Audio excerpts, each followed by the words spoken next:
Chettikulangara കൈത്താങ് സേവാഗ്രാമം and palliative care അണിയിച്ചൊരുക്കുന്ന ഈ നാടകോത്സവം 2ാം വർഷത്തിൽ കഴിഞ്ഞ വർഷം എല്ലാ ദിവസവും എത്തി നാടകം കണ്ട ഒരു നാടക ആസ്വാദകന് ലഭിച്ച അംഗീകാരമാണ് ഇന്നത്തെ ഈ സെമിനാറിൽ പങ്കെടുക്കാനുള്ള നിയോഗം.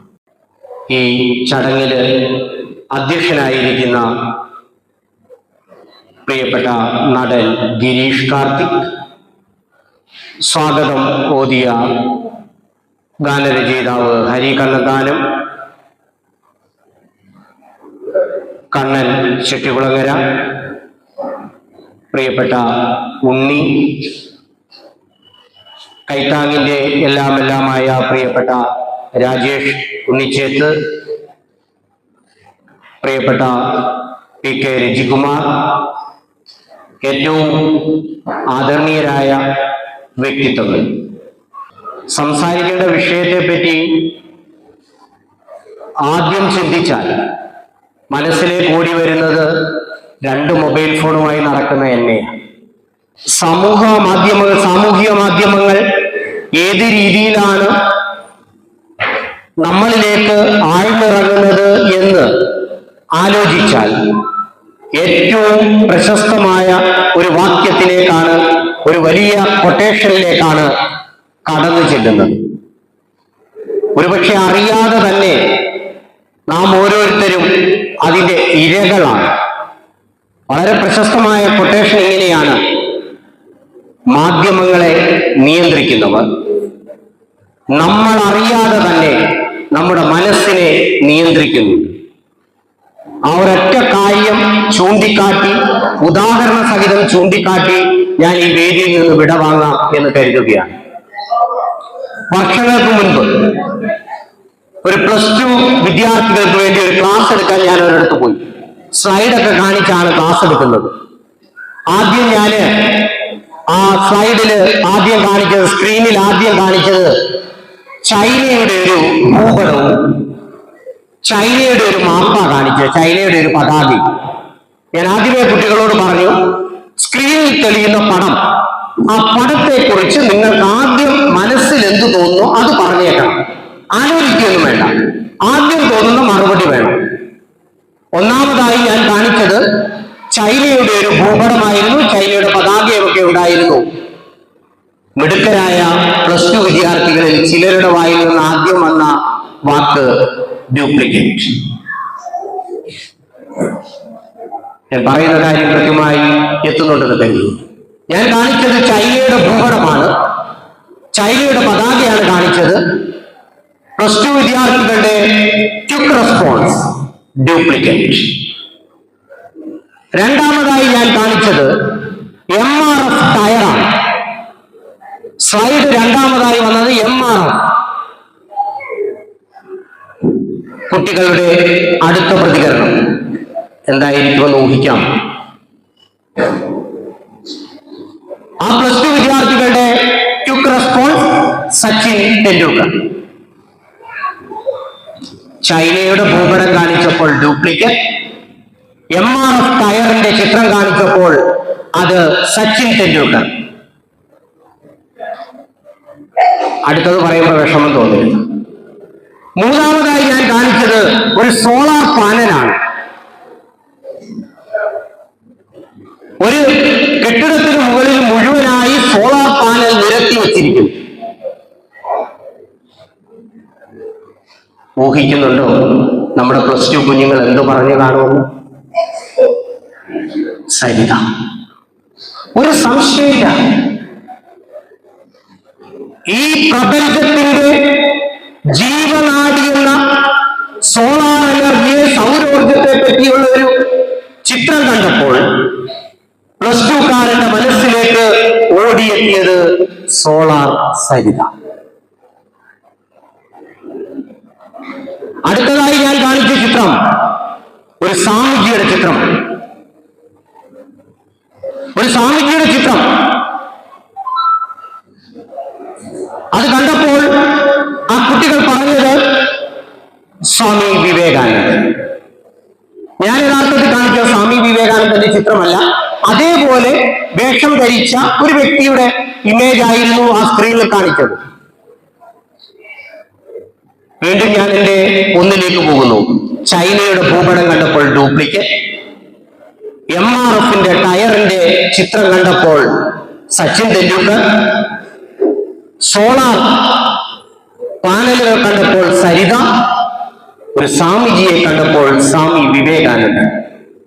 +2കാരന്റെ പ്രായത്തെ പറ്റി ചിന്തിക്കുക. അവന്റെ മനസ്സിലേക്ക് ഇത് എവിടുന്ന് വന്നു എന്ന് ആലോചിച്ചാൽ നമ്മളും ഒരുപക്ഷെ ഇങ്ങനെ തന്നെയല്ലേ ചിന്തിച്ചിരുന്നത് എന്നുള്ളതിൽ യാതൊരു സംശയവുമില്ല. സംശയമുണ്ടെങ്കിൽ ഇന്ന് വീട്ടിൽ പോയി മൊബൈൽ ഫോൺ ചുമ്മാതൊന്ന് തോണ്ടി നോക്കിയാൽ മതി, ഞാൻ പറയുന്നത് ശരിയാണോ. സംശയമൊന്നും വേണ്ട. ഇന്ന് ഫേസ്ബുക്കിൽ കയറിയിട്ട് ഫേസ്ബുക്ക് ഉപയോഗിക്കുന്നവർ ചുമ്മാതെ അതിന്റെ സെർച്ച് ഓപ്ഷനിൽ സോളാർ എന്നൊന്ന് ടൈപ്പ് ചെയ്ത് കൊടുക്കുക. സോളാർ. ഒരു സംശയം വേണ്ട, ഇനിയുള്ള കുറഞ്ഞ 15 ദിവസത്തേക്ക് നിങ്ങൾക്ക് കിട്ടാൻ പോകുന്ന വീഡിയോ ക്ലിപ്പിംഗ്സുകൾ സോളാറുമായി ബന്ധപ്പെട്ടതായിരിക്കും, സരിതയുമായി ബന്ധപ്പെട്ടതായിരിക്കും. ഒരു സംശയമില്ല, പോയി നോക്കുക.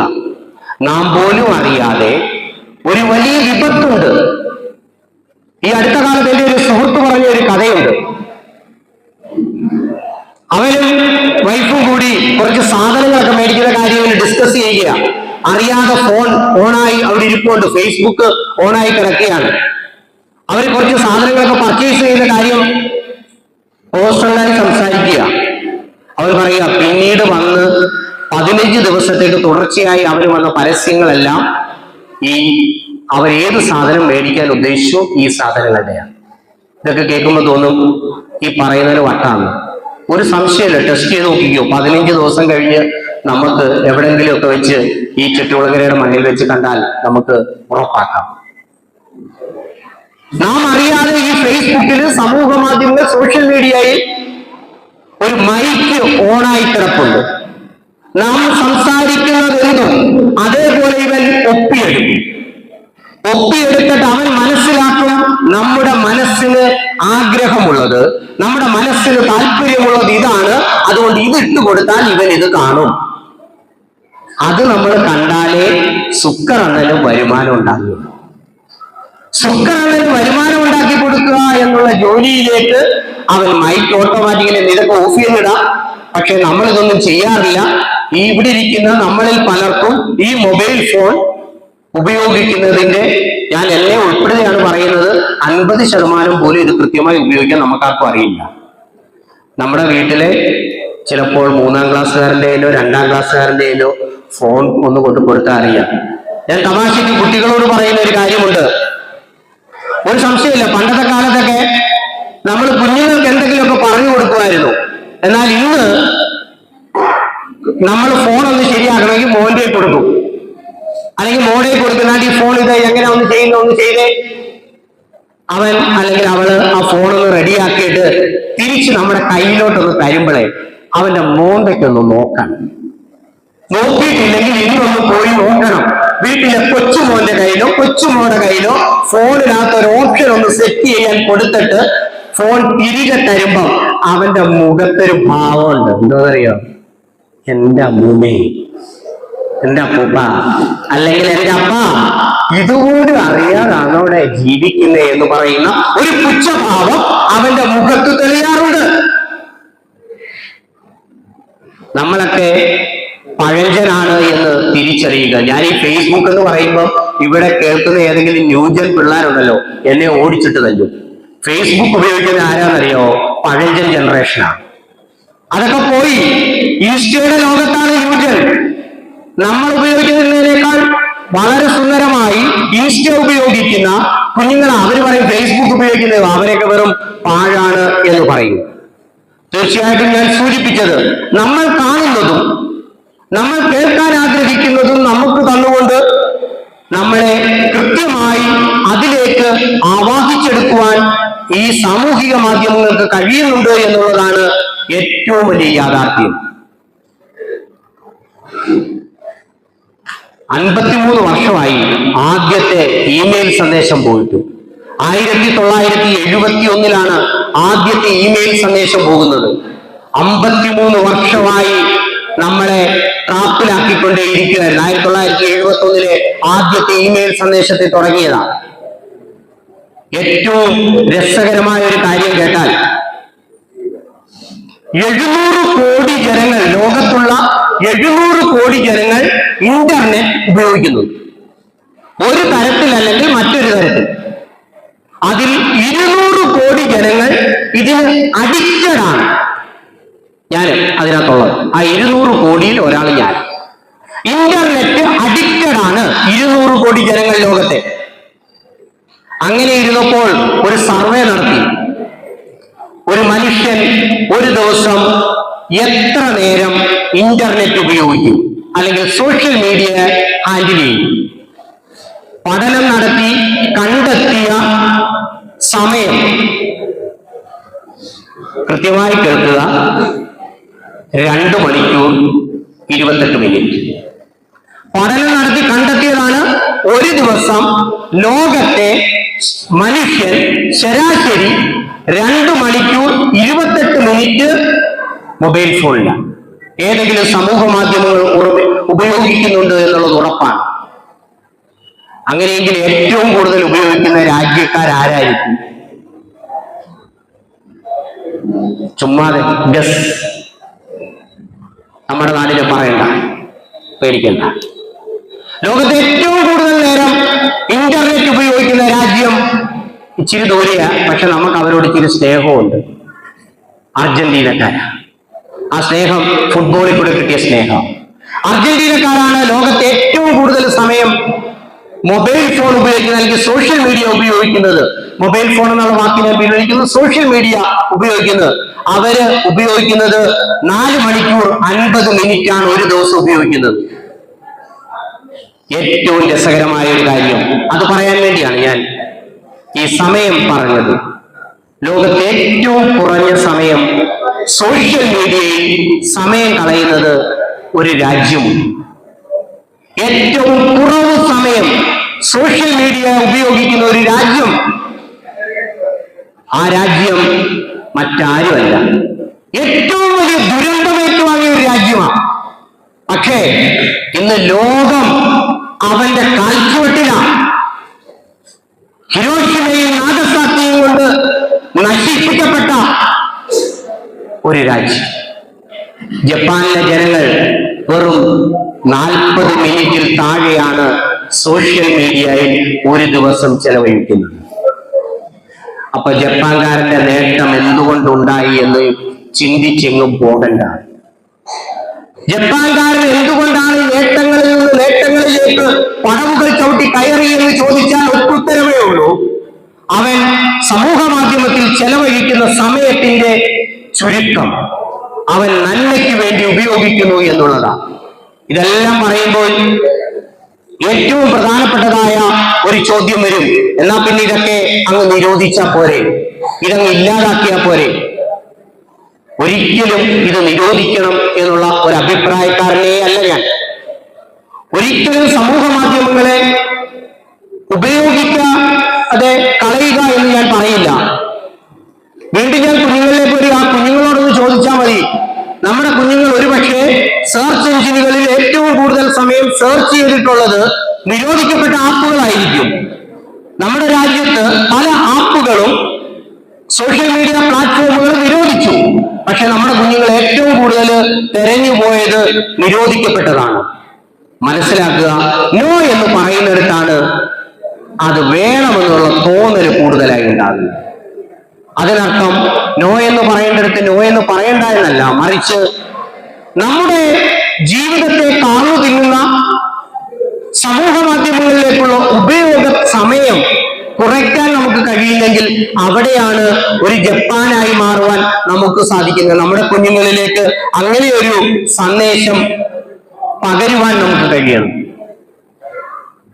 ഇപ്പോൾ നമുക്കെല്ലാം നമുക്ക് ഏതെങ്കിലും ഒരു കാര്യത്തിൽ സംശയം വന്നാൽ ഒരു ക്ലിക്കിൽ നമുക്ക് ഉത്തരമുണ്ട്. ഏത് കാര്യത്തിലൊരു സംശയം വന്നാലും നമുക്കൊരു ക്ലിക്കിൽ ഉത്തരമാണ്. പക്ഷെ ഉത്തരം ശരിയാണോ, 100% തെറ്റാണോ അല്ലെങ്കിൽ 100% നമുക്കത് വിശ്വസിക്കാൻ പറ്റുമോ എന്നൊക്കെ ആലോചിച്ചു പോയാൽ ഒത്തിരി മറുവശങ്ങളുണ്ടാകാം. അത് ഏറ്റവും വലിയൊരു ഉദാഹരണമാണ്. 100 നന്മകൾ നമ്മുടെ നാട്ടിൽ നടക്കുന്നുണ്ട്. പക്ഷെ എപ്പോഴും ഹൈലൈറ്റ് ചെയ്യപ്പെടുന്നത് ഒരു തിന്മയായി. ഒരു സംശയം വേണ്ട, ഇന്നിപ്പോ ഇവിടെ വന്നിരിക്കുന്നവരിൽ വെറുതെ ഒരു സർവേ നടത്തിയാൽ ഇന്ന് വൈകിട്ട് നിങ്ങൾ കേട്ട ഏറ്റവും പ്രധാനപ്പെട്ട വാർത്ത ഏതാണെന്ന് ചോദിച്ചാൽ വാർത്ത ഏതാനും മണിക്കൂറുകളായി നമ്മുടെ ചാനലുകളിട്ട് അലക്കുക. ഇന്ന് ഈ നിമിഷം. അപ്പൊ സോറി, നിങ്ങൾ സോഷ്യൽ മീഡിയയിൽ ചെലവഴിക്കുന്നവരല്ല, ഞാനാണ് കുഴപ്പക്കാരൻ. യെസ്, കഴിഞ്ഞ 2 മണിക്കൂറായി സോഷ്യൽ മീഡിയ ആഘോഷിക്കുന്നത് അർജുൻ എന്ന് പറയുന്ന ഒരു ചെറുപ്പക്കാരന്റെ മൃതദേഹം കിട്ടിയ വാർത്തയാണ്. ലോറിയുടെ ക്യാമ്പിൽ നിന്നും അർജുനന്റെ മൃതദേഹം കിട്ടിയ വാർത്തയാണ് 2 മണിക്കൂറായി സോഷ്യൽ മീഡിയ ആഘോഷിക്കുന്നത്. തെറ്റാണോ എന്ന് ചോദിച്ചാൽ അറിയണ്ടേന്ന് ചോദിച്ചാൽ അറിയണം. പക്ഷേ നമ്മുടെ ചോദനകളെ, നമ്മുടെ ചിന്തകളെ, നമ്മുടെ മനസ്സുകളെ അതിലേക്ക് അങ്ങ് ലയിപ്പിച്ച് കളയുന്ന രീതിയിലാണ് ഇത് കാണപ്പെടുന്നത്. ഞാൻ പറയാൻ വന്ന കാര്യം അതല്ല. ഈ നാട്ടിൽ 100 നന്മകളാണ് നടക്കുന്നത്. പക്ഷെ ആ നന്മകൾ ഒരിക്കലും വേണ്ടത്ര പ്രസക്തിയിലേക്ക് വരാതെ വരികയും ഒരു തിന്മ വളരെയേറെ വ്യാപിക്കപ്പെടുകയും ചെയ്യുന്നു എന്നുള്ളതാണ് കാര്യം. എനിക്ക് 100 സുഹൃത്തുക്കളുണ്ടെങ്കിൽ അതിൽ ഒരു സുഹൃത്ത് ഒരു തെറ്റ് ചെയ്താൽ അതിനർത്ഥം 99 സുഹൃത്തുക്കളും മോശക്കാരാണെന്നല്ലല്ലോ. പക്ഷേ എപ്പോഴും പ്രകീർത്തിക്കപ്പെടുന്നത്, അല്ലെങ്കിൽ അപകീർത്തികരമായി പ്രകീർത്തിക്കപ്പെടുന്നത് ആ ഒരു തിന്മയായിരിക്കും. തീർച്ചയായും നമുക്ക് ഒരു ചിന്തയെടുക്കാം, ഒരു തീരുമാനമെടുക്കാം. സമൂഹ മാധ്യമങ്ങൾ വേണ്ട എന്നല്ല, മറിച്ച് നമ്മളെ സ്വാധീനിക്കാൻ കഴിയുന്ന ഈ സമൂഹ മാധ്യമങ്ങൾക്ക് ഒരു അവധി വേണം എന്നുള്ള കാര്യം. ആ അവധി ഞാൻ ജപ്പാൻകാരിലേക്ക് മാത്രം കൊണ്ടുപോവുകയാണ്. ജപ്പാൻകാരൻ ഉപയോഗിക്കുന്ന 1 മണിക്കൂറിൽ താഴെ സമയം മാത്രം നമുക്ക് ഇന്റർനെറ്റ് ഉപയോഗിക്കാം, അല്ലെങ്കിൽ സമൂഹ മാധ്യമം ഉപയോഗിക്കാം എന്നുള്ള ഒരു വലിയ ചിന്തയിലേക്ക് നമുക്ക് കൊണ്ടുപോകാൻ കഴിയും.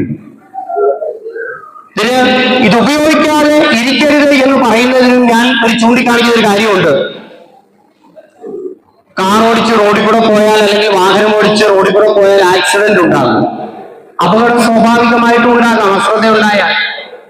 എന്ന് കരുതി ആരും വാഹനം ഓടിച്ച് നിരത്തി പോകാതിരിക്കുന്നില്ലല്ലോ. നിരത്തിലേക്ക് പോയാൽ അപകടമുണ്ടാകുമെന്ന് പേടിച്ച് ഇറങ്ങുകയല്ല വേണ്ടത്, മടിക്കുകയല്ല വേണ്ടത്, മറിച്ച് അതില്ലാതാക്കാൻ, ആ അപകടം ഇല്ലാതാക്കാനുള്ള ഒരു മുൻകരുതൽ എടുക്കുവാൻ നമുക്ക് സാധിക്കുക എന്നുള്ളതാണ് ഏറ്റവും പ്രധാനപ്പെട്ട കാര്യം. മനസ്സുകളെ മാധ്യമങ്ങൾ നിയന്ത്രിക്കുകയാണ്.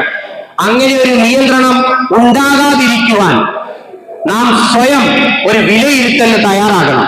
ആ വിലയിരുത്തൽ എന്ന് പറയുന്നത് ഒരിക്കലും ഇതിനെ ഉപേക്ഷിക്കുകയല്ല, മറിച്ച്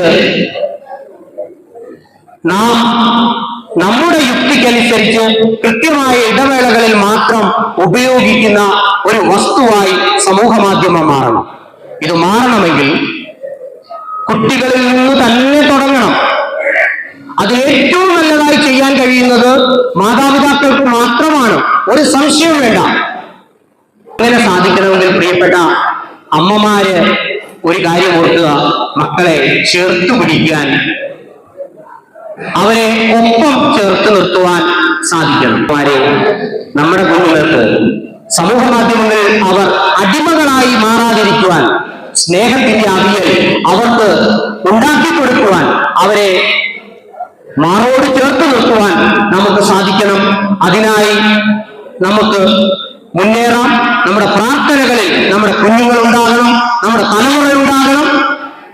ഈ തലമുറ നശിക്കാതിരിക്കാൻ സോഷ്യൽ മീഡിയ വേണ്ട എന്നല്ല, അറിവിനായി ഉചിതമായി കൃത്യമായ സമയത്തിൽ ഇടവേളകളിൽ മാത്രം ഉപയോഗിക്കുന്ന ഒരു, സയൻസുകാരുടെ ഭാഷയിൽ പറഞ്ഞാൽ നെസസറി ഈവിൽ, ആവശ്യമുള്ള ചെകുത്താനായി സോഷ്യൽ മീഡിയ മാറണം. അതൊരു ആവശ്യമുള്ള ചെകുത്താൻ തന്നെ ആയിരിക്കട്ടെ എന്ന് ആശംസിച്ചുകൊണ്ട് നിർത്തുന്നു. ഇന്ന് ഈ പരിപാടിയിലേക്ക് എന്നെ വിളിച്ച കൈത്താങ് സേവാഗ്രാമം സംഘാടക സമിതിക്ക് വ്യക്തിപരമായ നന്ദി അറിയിക്കുന്നു. അതോടൊപ്പം ഞാൻ തുടക്കത്തിലെ സൂചിപ്പിച്ചു, ഇങ്ങനെ ഒരു ചടങ്ങിൽ പങ്കെടുക്കാൻ കഴിയുന്നത് തന്നെ അമൂല്യമായ ഭാഗ്യമാണ്. തീർച്ചയായും ഈ ഒരു അവസരത്തിന് ഒരിക്കൽ കൂടി ഈ ചെട്ടികുളങ്ങര ഭഗവതിയുടെ മണ്ണിൽ നിന്നുകൊണ്ട് ഹൃദയത്തോട് ചേർത്ത് നിർത്തിയുള്ള നന്ദി അറിയിച്ചുകൊണ്ട് നിർത്തുന്നു. നമസ്കാരം.